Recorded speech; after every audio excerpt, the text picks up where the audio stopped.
the more boundaries actually that you set in your life, ensure that you actually need less armor to walk through life with, because you have named your boundary and you've asserted it. And I find that in my own experience, when I haven't been very good about setting boundaries, I'm actually walking around with more tension, with more tightness. I'm not as open because there's more permeability, and I'm not asserting what works for me and what doesn't work for me. That was Carley Hauck, and you're listening to episode 199 of the Building Psychological Strength podcast, where we uncover the information, tools, and techniques to turn our mind into our most valuable asset.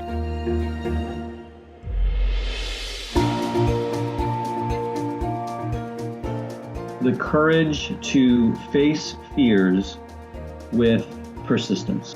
Being able to be present enough in this moment to choose my response thoughtfully. We have the strength to bend to life stressors, to bend to adversity without snapping, without breaking. There are only 6 things that contribute to our quality of life, and they are all experiences. In every moment, we are deciding who we want to be and how we want to live our lives. Noticing what your brain is doing and then being able to make choices. Mobilize the things that we know lift us up. Welcome back to the Building Psychological Strength podcast. My name is April and I'm your host. Let's take just a moment and ground ourselves in the situation that many of us are in right now. We are months into the pandemic.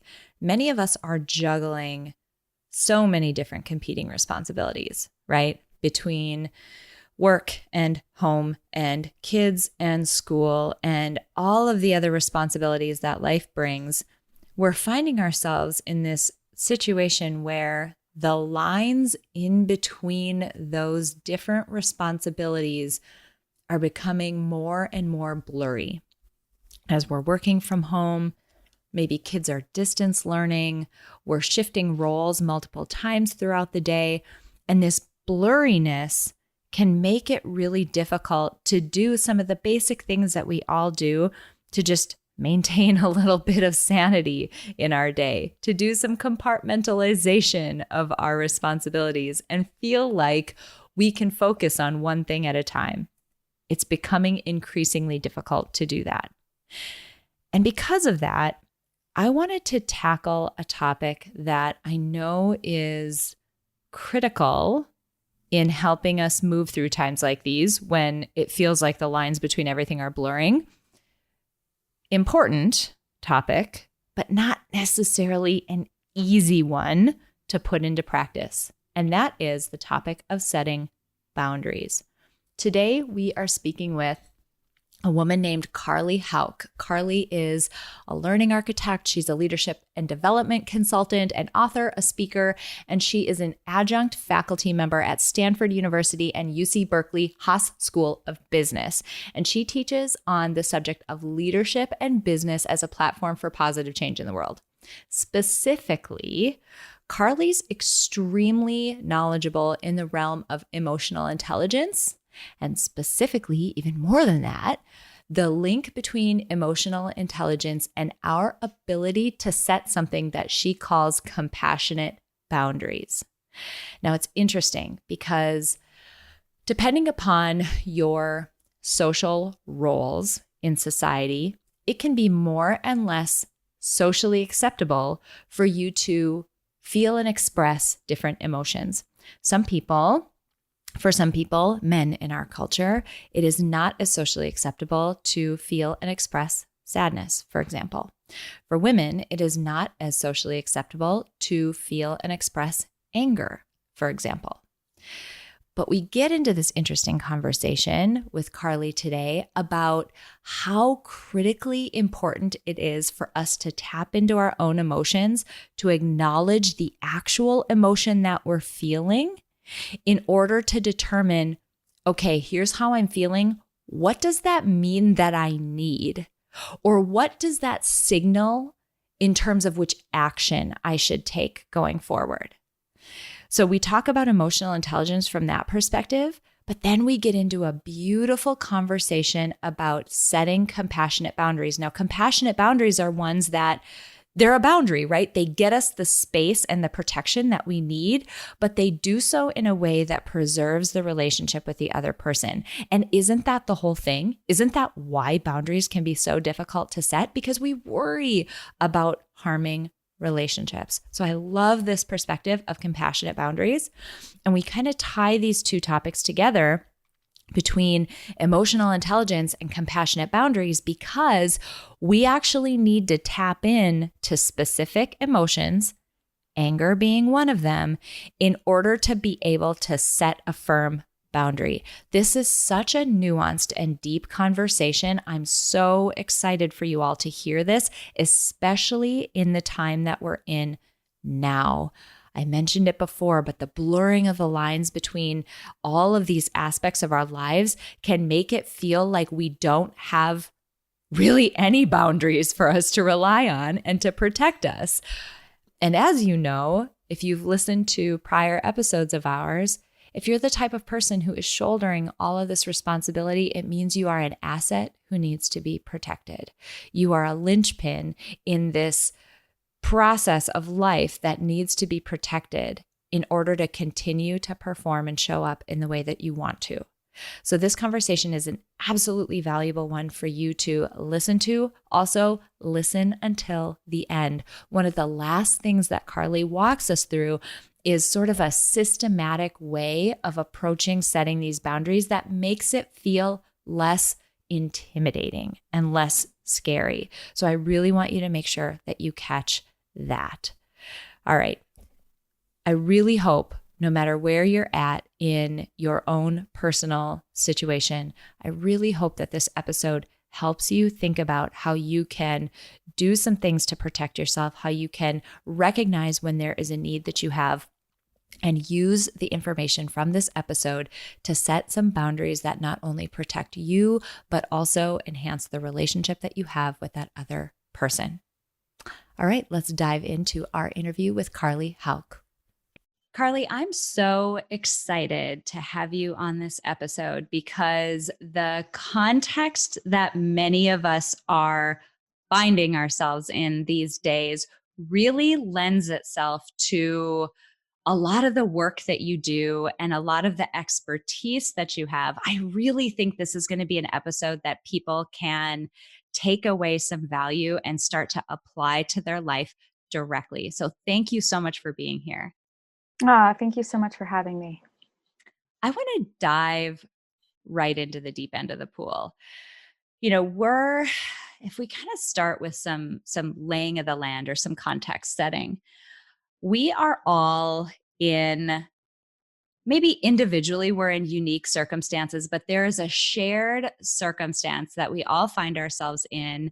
And that is just the complexity, the adversity, the uncertainty of everything that continues to happen with the COVID epidemic. And it seems like, to me, at least, as soon as I feel like I've gotten some stability, I feel like, okay, I think I've got a handle on this, the ground starts to move again under my feet. And I find myself in a situation where I'm faced with something new or a different challenge than I had before. And as we were chatting before we hopped on to record, you had a really beautiful way of describing emotionally how we all might be feeling during this time as we cope with whatever individual uncertainty is coming our way. Can we start there? And can I have you kind of ground us in that explanation that you gave, because it was so clear and so beautiful? Yes, be happy to. Thank you. Well, so if we go, a little bit into the science here, we as human beings really don't like change. Some people say they do, but all change creates a certain level of discomfort and stress because we're having to adapt to something new.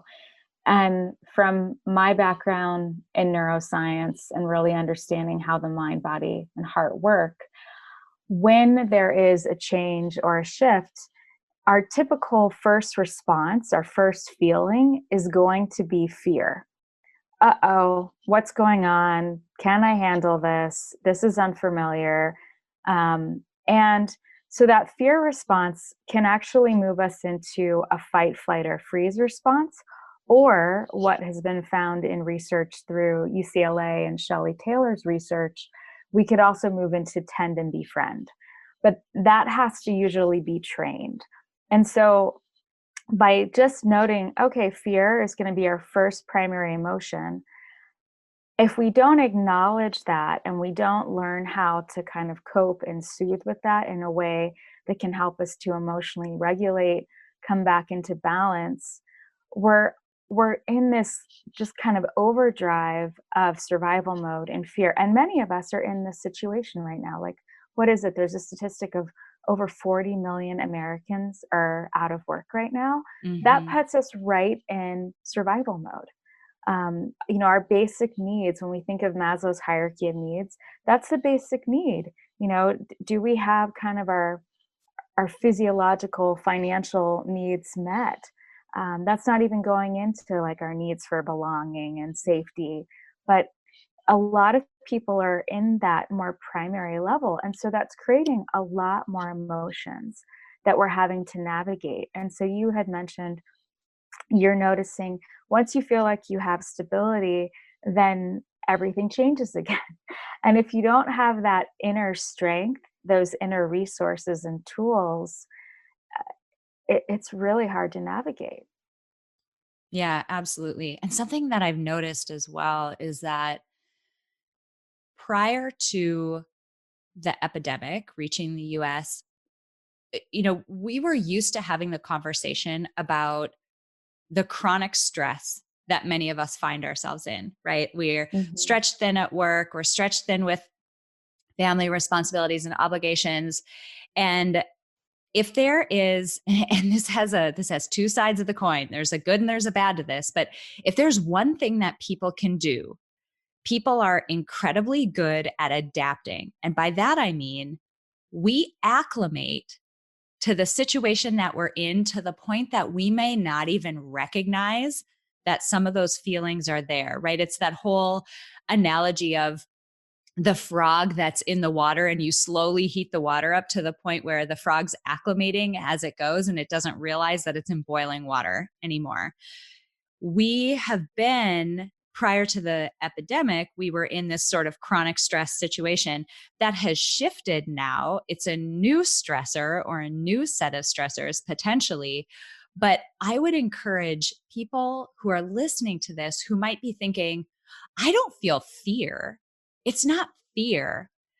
What we're incredibly good at doing is attempting to acclimate in a way that maybe it doesn't feel like fear, but maybe your temper is shorter. Maybe it's not fear, but maybe you're feeling boxed in. Maybe it doesn't feel like fear. Maybe it feels like you feel stuck or caged in some way. These negative emotions can come from our attempt to try to acclimate to the situation that we're in. But regardless, what I would echo from what you said is that the uncertainty of the situation, the stress of the situation, it begins to put pressure on us. And the result that we see is this emotion that can come out in ways that we maybe aren't used to, or maybe as we look back in retrospect, isn't necessarily the way that we would have wanted it to. The big thing is, it's a huge nod to people about everything that they're shouldering right now. It's so much. Yeah, well, and I like that you just kind of threw out these other terms, and I would call those flavors of fear. So you said overwhelmed, caged. What I've learned from teaching on emotional intelligence for years at Stanford and Haas Business School and with many leaders is that our primary emotion is fear when there is discomfort or challenge or an obstacle. A lot of us have been talking about COVID as like the fear epidemic and not, because there's so much unknown, there's so much uncertainty, so that creates fear.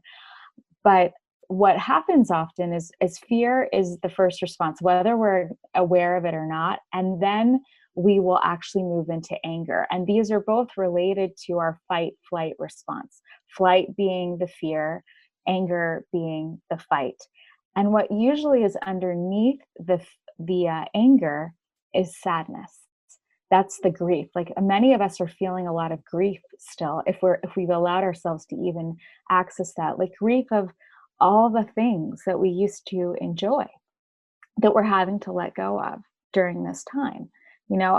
Maybe people actually miss kind of going into the office, or they really wish their kids were out of their house and back in school, or they're really tired of spending so much time with their husband right now, or their significant other. There's a loss of having these bigger gatherings that we're not able to have right now. And so I preface all of this because we're not robots, thank God. We are human beings, and that means we're emotional beings. And we have thousands of different feelings all throughout the day. They're changing with every situation. And so what I often showcase and teach and practice as much as I can in my own life, especially at this time, is when I notice that there is a feeling here, how do I find my center? How do I come back into presence? And that is coming back to my body. So just noticing, I feel a little overwhelmed right now, or I feel really impatient, or I'm feeling rage right now. Like the name it to tame it.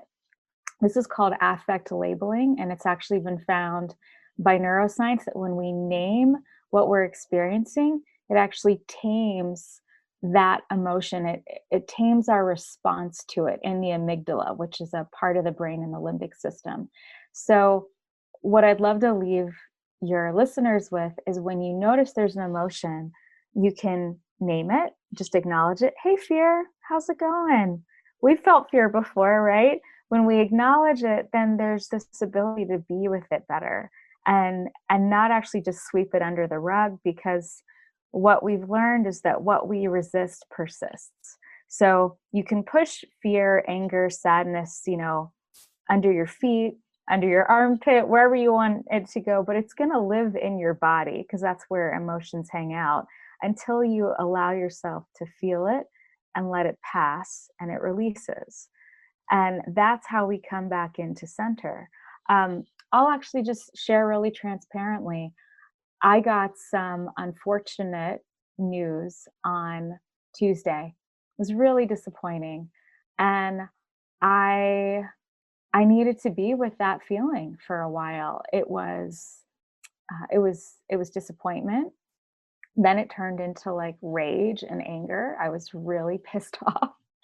And so I was sharing with you, April, I just came back from a road trip, and I was driving a lot yesterday. And I actually took 2 hours yesterday, because that's how big all of these emotions were, before I was going to be in the car for 7 hours to head back to my home in California. And I spent time in nature, and I swam in an alpine lake. Like, I just really moved all these emotions through my body. I let myself cry. I literally screamed into nature because I could do that. Nobody was around. And I allowed myself to really feel it, release it. And once I came through that window and that cycle, I was able to shift my mindset, and really come back into gratitude for what I do have, come back into, okay, this happened. It sucks. And it's not what I wanted. What do I have control of? What's the next step forward? Who can help me, to turn this around? And just expanding into what's the best possibility. But in the moment that I was still feeling all these emotions and overwhelm, I couldn't access that greater positive mindset. I needed to feel it to shift it, if that makes sense. It makes total sense. And I think this is a great time to just grant some permission to folks who are listening, because it's a misconception about emotions and feelings that there are good ones and bad ones, right? That there are, and even to be even more specific, there are acceptable and unacceptable ones. So we look at things like envy, jealousy, anger. We look at things like that, resentment, as somehow they are unacceptable emotions for us to have.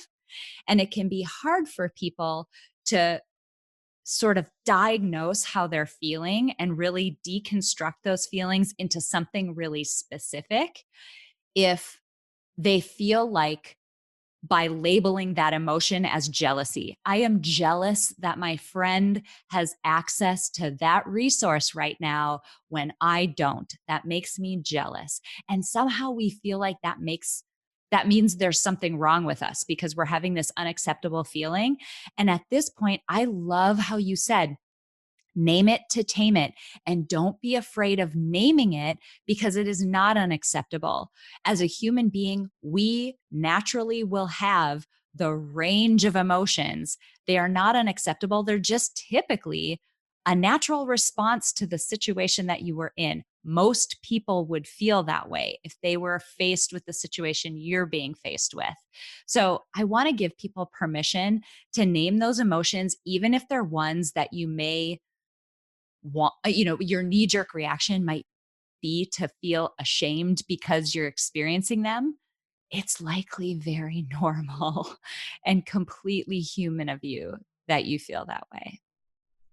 Totally. And, typically in our culture and in a lot of other cultures around the world, like when you think of more Eastern cultures, there's a lot of hiding of emotion and expression. It's not something that has really been promoted or encouraged or accepted. And when we even think about gender dynamics, and I've done a lot of research around this because of teaching to men and women and all people, even, regardless of more boxed in gender normalities. But typically women, or let me just rephrase that. People that identify as a woman, usually in our culture, it's more encouraged to express sadness, but there's still quite a bias around women that express anger. There is a lot of gender norms that say, a woman that expresses anger is hostile, or I'm just going to use the word bitchy. And if a man expresses anger, he actually is seen as empowered, impassioned. The same thing with men. Men in our culture, they are seen usually as weak if they express fear or sadness. So we have these gender norms that we really need to dismantle and shift so that everybody, regardless of what gender they identify with, are allowed just to be human, which means we're going to have the full range of emotions. Something I want to dive into there that I'm so glad you brought this up. If what Carley just said seems like, I don't know, I feel like I can be angry. I don't know. I feel like one thing I would encourage you to think about is the number of times, either if it's, women I'm speaking to or people who identify as a woman that I'm speaking to right now, the number of times that either you or another woman have mentioned, gosh, it's frustrating because I cry when I'm angry. Like your knee-jerk reaction is to cry rather than to get actually angry about the situation. Conversely, the number of times you've seen men or people who identify as men feel like lash out in a sad situation or a situation that might make them feel sadness. We have these sort of cross behaviors or experiences because we initially begin at the emotion that is less acceptable for our gender and then move into a place that is more socially acceptable. You end up crying when it's actually anger that's underneath it, or being angry when it's actually sadness that's underneath it. The expression of it becomes more socially acceptable, and you tend to see that more often with people. I've had a number of conversations with friends of mine who are women who have expressed, like, when I'm in a situation at work that makes me angry, I get tears in my eyes, and that's frustrating to me because I don't want to be crying at work. So I just wanted to throw that in there really quickly, just to give people some context of when you might have heard this or seen this happening in your life and why that disconnect might be there. Something that I would love to chat about right now. So we've talked a lot about the competing responsibilities and the emotional heaviness of the situation that we're in. And we on this podcast talk a lot about, people who have a lot on their plate, people who are being pulled in a lot of different directions.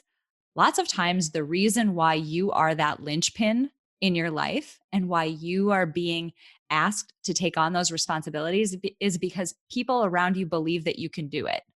They believe that you're the type of person who is capable of handling it, which can be difficult if too much is put on your plate. But what that means is that you are an incredible asset to the people around you and to this functioning system that is life right now. And what that also means is, as an asset, principally, you need to be protected.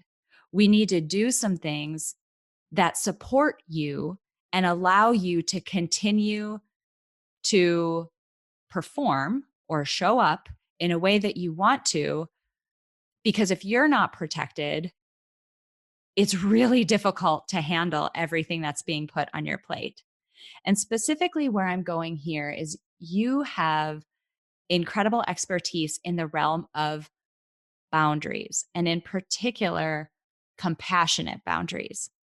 Can you talk a little bit about what that means in this context? Yes. Thank you for that introduction. The reason that I came up with the word compassionate boundaries, and I imagine someone probably used it before I did, but I've been identifying and using this term with clients and in the courses on leadership that I teach for a long time. And a compassionate boundary is really saying no, but in a way that's being compassionate to your needs, but also doing it in a way that is kind and direct to the other. Because sometimes we can set a boundary and say, no, not doing this, or however we want to articulate it, but we're not actually thinking about, is this actually caring for the other person and how I'm doing it and what I'm saying? And if we're doing it in a way that, again, is compassionate to myself, compassionate to the other, it's going to be better received. And that person will actually be able to honor our boundary better. Versus, like, let's think of, I don't know, this is the first one that's coming up for me.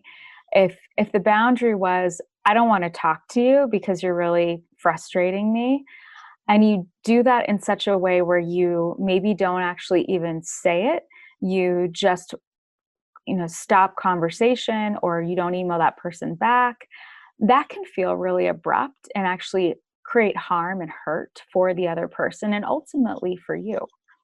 So that was a boundary that person just put up, right? That there was a walking away, there was a no contact.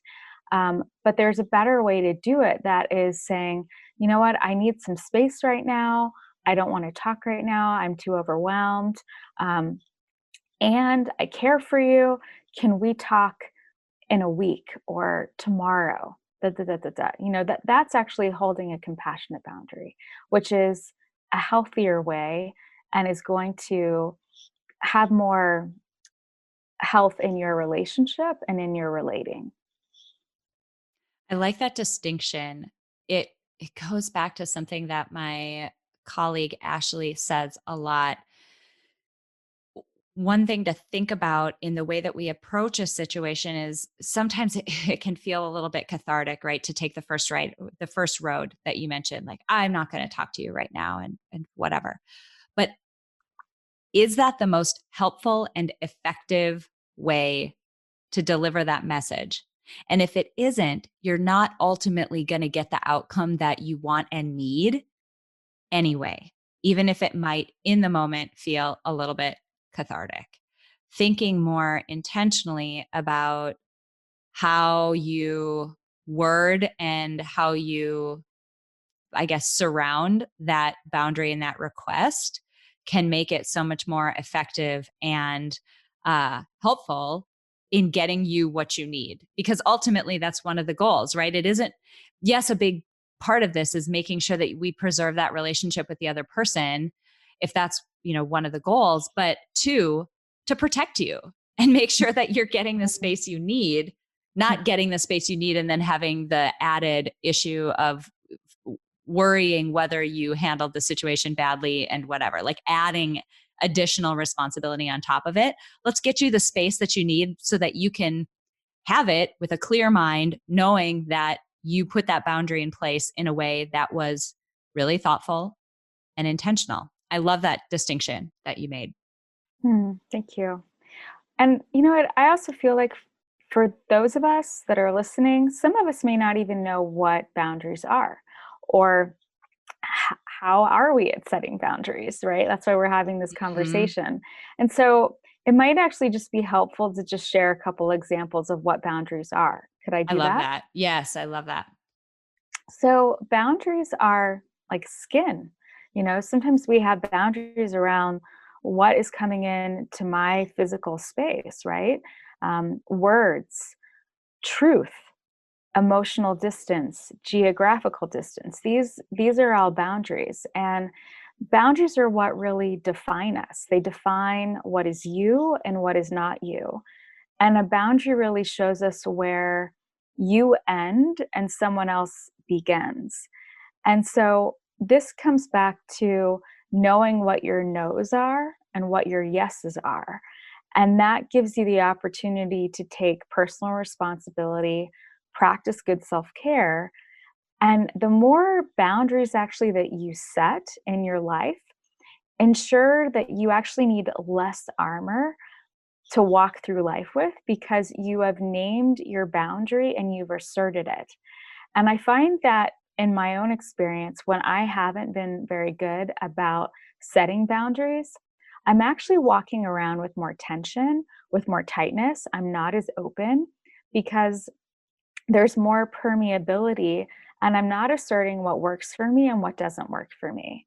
And, you know, overall, I'd say women typically have a harder time. People that identify as a woman, in my experience, personally and professionally, have had a harder time accessing saying no, because we tend to be caregivers. We tend to be like really looking after the whole, the family, the community. And so there's a much more wide berth of responsibility. And because we're managing and taking care of so much, we may actually have forgotten what our yes and our no is. And when we go back to the conversation we had earlier around our ability as people that identify as women to express no, no is actually associated with the feeling of anger. And so if we're not able to express or get in touch or give ourselves permission to feel angry, we're going to have a harder time setting boundaries.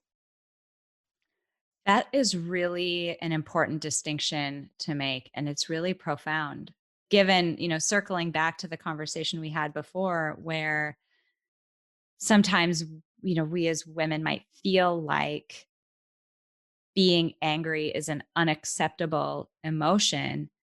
It's actually necessary in order to set and keep a boundary. And boundaries are a necessary, I would argue, component to self-care, a larger self-care practice. That is more than bubble baths and manicures. That's not what I'm talking about here. I'm talking about the intentional practices that we set up in our lives to support us to show up and perform our lives at our best in the way that we want to. That, to me, is what a self-care practice truly does.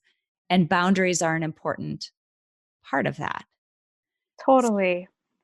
Something else that I think is really important to note as well, we've talked a bit about this caregiving role. Really, when I look at, people who are functioning as that asset in their life. They're juggling a lot of different things. And this goes for anybody. I don't want to keep saying women because it isn't necessarily, just women, but anyone who is functioning as that asset in their lives. When you use some of those self-care practices, which include setting really clear boundaries and sticking to them, that must set an incredible example for others around you. You really begin to embody a leadership position and show people what that could look like to move through.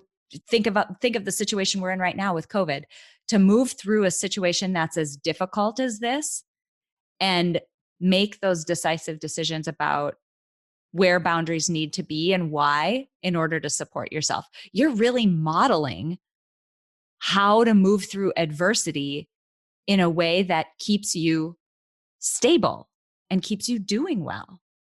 Mm-hmm. Yeah. You've done some work in the realm of leadership and boundaries, and I'm curious about how you've seen that play out within teams. And I use the word teams very broadly here. It could be in a workplace setting. We've got a lot of, additional complexity that might be new for people as they work from home. And so those team dynamics might be in flux. So this is interesting to think about how it sets sort of a cultural standard or an environmental standard for that team, but also within your family, how that family unit functions. What does that look like when you have good boundaries in place? What does that feel like? And how is that different than if you don't take that time and intentional work to set compassionate boundaries? Yeah, that's a great question.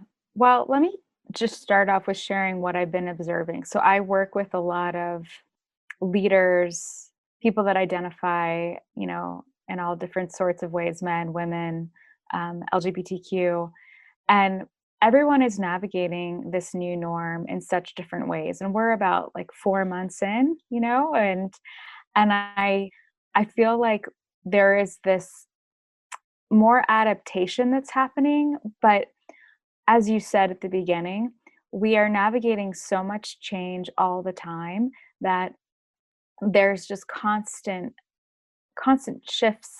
And I don't think that any of the leaders or managers that I'm working with have really kind of found their ground, because it is literally shifting underneath their feet moment to moment, day by day. And so what that is creating for the manager of that team or the leader is a lot of emotional burden, actually, that they're having to care for their team. And there is a lot more needing to stay connected to the team, checking in not only on the professional objectives anymore, but the personal, like, how are you doing?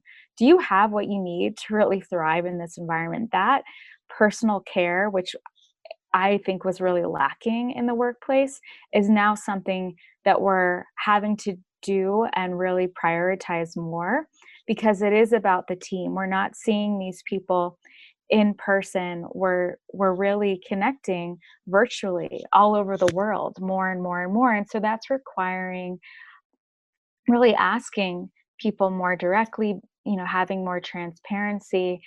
And the piece that's really challenging around holding good boundaries is that we're all working from home. And so we don't have the separation between work and home for those people that were going into an office where they could have a boundary around, their 2-year-old being around the house while they were working. Now there's, notoriously there have been all these videos on YouTube and whatnot of like the 3-year-old that's crying in the midst of a big meeting and is in the background. And in fact, I've had multiple calls with various coaching clients of mine where they'll say, Carley, my 3-year-old is in the middle of lunch right now, and I actually need to have her in the room with me because my wife is on another call.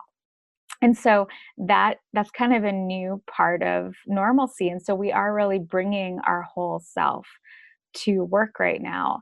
And we are trying to figure out, what are the boundaries? How can I delegate more?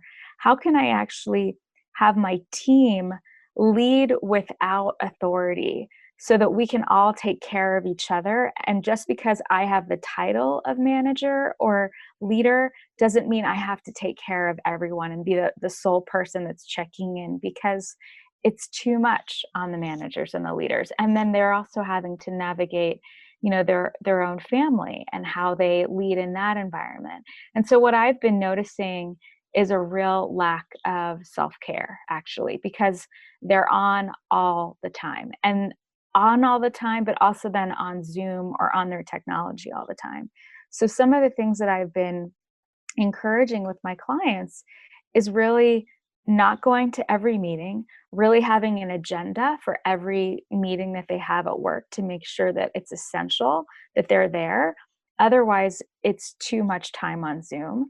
To also give some permission to have the video off, or to, for example, go for a walk and dial in, and have the call while you're in your body and you're getting some exercise.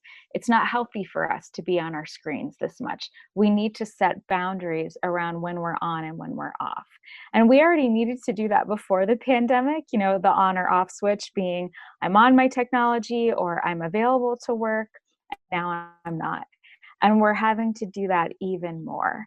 And I also think it's about really checking in with everyone in our household to figure out, what do they need and what do I need, and how do we support each other to get our needs met so that we can create these healthy boundaries. So that was kind of a mouthful right there, but that's some of the things that I'm noticing and that I'm seeing people start to implement. Mm-hmm. One of the pieces that I love most about that is how intentional it is, because so many times Ashley and I did an episode on boundaries a little while back as well. And one thing that we talked about there is we can believe that, or tend to believe that other people just know where our boundaries are, or they just know that they're overstepping, or they just know that we're at that breaking point where we need a break. And people just don't. I mean, we're all kind of in our own stuff. We've got our heads down. We don't realize when we're bumping into somebody else's a boundary point. We don't realize when we're overstepping. And what that intentional conversation can do, especially during times like this, is it sets up the right expectations so that people are aware. I mean, most people have good intentions. Most people want to do the right thing. They just don't realize that they might be overstepping. So I love how intentional that conversation is in being really upfront about the people who you are interacting closely with during this time, and making sure that everyone is supporting each other. It's a sort of tit for tat kind of, hey, this is what I need, and I'll get you what you need if you can get me what I need. Like, everybody's sort of supporting each other, which is the situation we're in right now, right? We're all in this weird situation together, and it's going to require a little bit of teamwork in that way. Totally. And, I think also one of the reasons that we don't share what we need is because we have to feel first, because every feeling has a need. So, like, for example, if I'm feeling anger, that means a boundary has been crossed. There's some no, there's some out, there's this doesn't work for me. And if we're going so fast and we're not allowing ourselves to feel, this comes back to the beginning of the conversation, we're not going to be able to understand what our need is. And then it's going to be harder for us to articulate it. And because a lot of us are feeling overwhelmed, we're kind of just moving from one thing to the next without slowing down enough to recognize, wait a minute, I just got into this like adaptive coping mechanism that's actually not healthy. It's not working for me. And I actually need to state what it is that I really need. And sometimes when we express what we really need, and we all have had experiences, sometimes people don't like hearing what we need, right? They don't like hearing our feelings and needs. It's not always encouraged, it's not always well received. And so we all have this fear of, if I say something that this person doesn't like or love, they're going to reject me, they're going to leave me, they're going to abandon me, I'm going to lose my job, whatever that is. And that taps into, again, our survival response of knowing that I need to be part of this tribe to survive, because that goes way back to our hunter gatherers. And so I'm, we're talking about how healthy it is to practice and set compassionate boundaries, but it's not always easy. So I want to just like acknowledge that, and to hopefully, before we end, give people some just tactile steps of how they can do that. Yeah, I would love to go there next. Right before we do, though, one thing I want to encourage people to Google.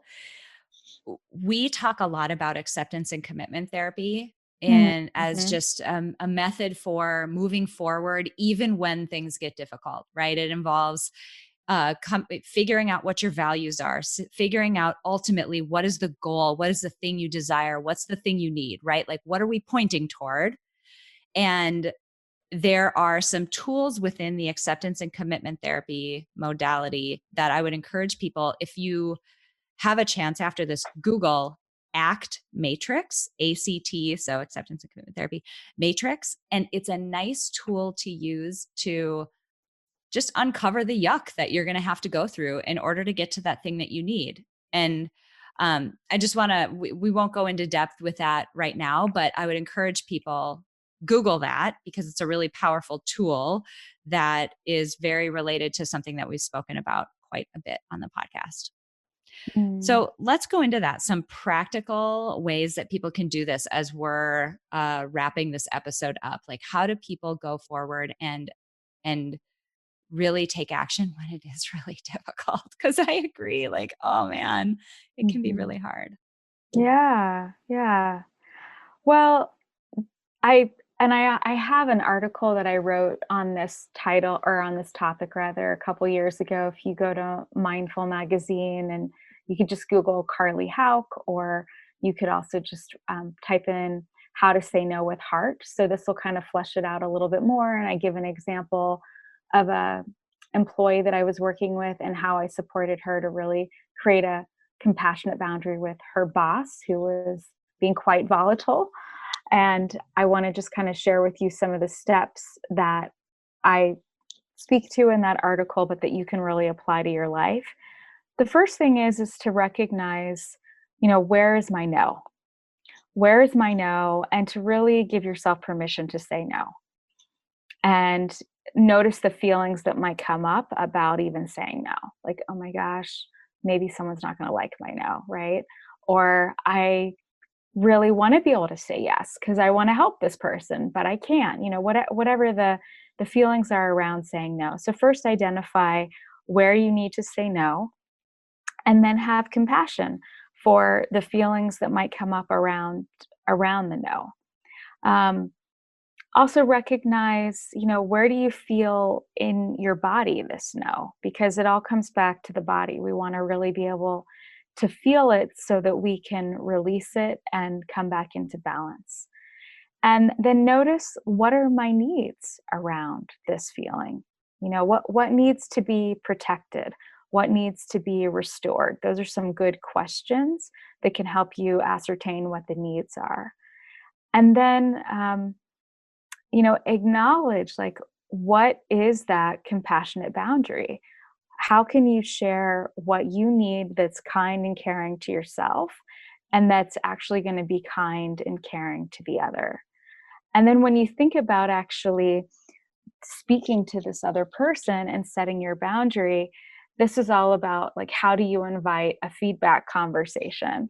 And the first thing is you want to actually invite the conversation first. You don't want to just kind of, see them or text them and then just blurt it out, because the fact is everyone is dealing with so many things right now that unless you're actually seeing them in person and you're able to check in and kind of feel, are they overwhelmed? How are they doing?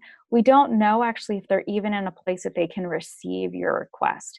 So what's always a good thing is to say, hey, there's something important I'd like to talk to you about. It's only going to take a couple minutes. Can we set up a time to talk? And then that, plants the seed, and then that person is actually going to be available and present for that conversation. And then when you actually have the conversation, you always want to start with the good, because you want to basically, create more peace. You want to create more safety. Hey, I've really appreciated that, or I love how you show up, that. And then you can go into what you're requesting. It just creates more safety. And all of us want to feel a little bit more safe with each other right now, because again, we're navigating so much. Then you want to be really direct and specific around what you're asking for.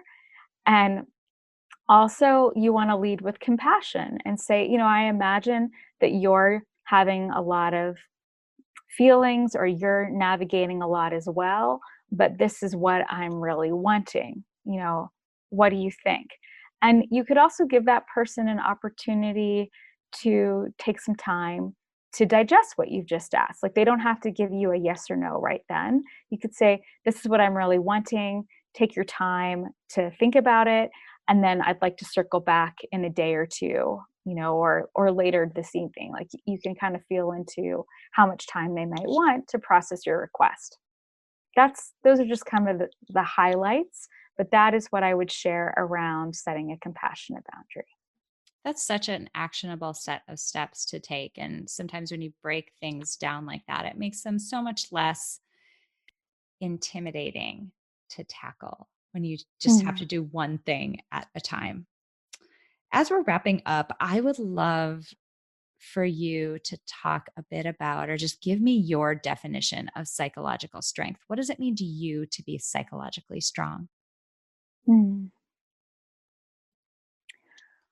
When I think of psychological, I think more of the mind, but I actually think to be psychologically strong, we have to bring in the whole body. So it's the mind, it's the body, it's the heart. And we're really being required to bring our whole self forward. And the more that we can access, the wisdom of our body, the wisdom of our heart, and we really cultivate these tools on the inside. I use the word inner game a lot. We have this inner game of emotional intelligence, awareness, self-compassion, resilience. This creates psychological strength where we can really show up and navigate all the complexities on the outside with more grace, with more confidence, with more strength, because we have those resources and tools that we're developing on the inside. I love it. If people want to find out more about you and the work that you do, where can we find you online? So my website is just my first and last name, carleyhauck.com. I also have a newsletter and podcast on leading consciously at work and in the world, and that comes out bi-weekly. And you can sign up for that at leadfromlight.com. And I also feel really excited that I have a book. It'll be my first book that is coming out the end of February 2021. And I've been writing it for 3 years.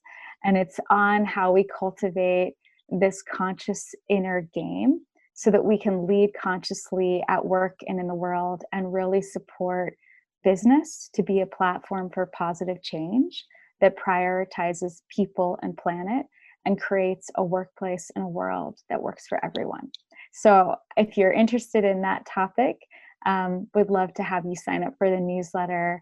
And that's a big part of what I talked about in the podcast as well. That's an amazing mission. We spend so much of our time in our jobs and devoted to our careers that it is an incredible place to start to make such an impactful change on the world. Carley, this has been so great. It has been so wonderful to chat with you. You have such an empathetic way of understanding the situation that everyone is in right now, the pressures that are on them, and how emotionally complex we might be feeling in this time. And from that place, figuring out how to move forward in a way that supports us. So I appreciate you so much. And thank you so much for taking some time today to be with us on this episode. Well, thank you so much, April. This was delightful. I love talking about all these things, and just really loved how you hosted the interview and the flow. Thank you again. Tell me if this sounds like you. I'll finally be happy. I'll finally take a breath. I'll finally find some balance when I get through this crazy season of life. We hear that from so many people, and the fact is, many times, life is just a crazy season. All of it. Between your career, your family, your community obligations, attempting to have a social life, and trying to fit in self-care, whatever that is, we end up feeling stretched so thin. Now, I want to challenge you to think about things differently. Rather than focusing on external circumstances and their impact on your happiness, your sense of ease and balance, and your mental well-being, what if instead you focused on something you can actually control? What if you built the psychological strength that would allow you to thrive through life when things are going well and even when they're not? What if you could feel less scattered, more in control, less anxious, more peaceful and joyful? We want that for you too. That's why we are so beyond excited to announce the beta release of our signature Psych Strength Building program, Ascend. This program combines evidence-based tools, techniques, and information from the fields of psychology and life design to focus on 3 important modules: you, your mind, and your life. Learn your unique combination of strengths, values, and identity, and the ways in which they interact and lead you to approach life in your unique way. Dig into your mind to understand the conscious and subconscious processes that act as a lens through which you experience life. And finally, harness the power of life design to begin to steer your life into alignment with who you uniquely are. Enrollment in this beta round of Ascend is open now, and because it's our beta round, the price is astonishingly low. So if you have ever had even a suspicion that you could benefit from building psychological strength through a guided, science-backed experience, now is the time. Visit www.peakmindpsychology.com/ascend for more information and to join us. Friends, it is time to build psychological strength. It's time to live by design and not by default. It is time to live like your life depends on it, because it does. Join us in Ascend by visiting www.peakmindpsychology.com/ascend. That's www.peakmindpsychology.com/ascend. It's a simple fact that nearly everyone in the world could benefit from building psychological strength, but not everyone will put in the time and effort to do so, but today you did. Thank you so much for listening to this episode of Building Psychological Strength.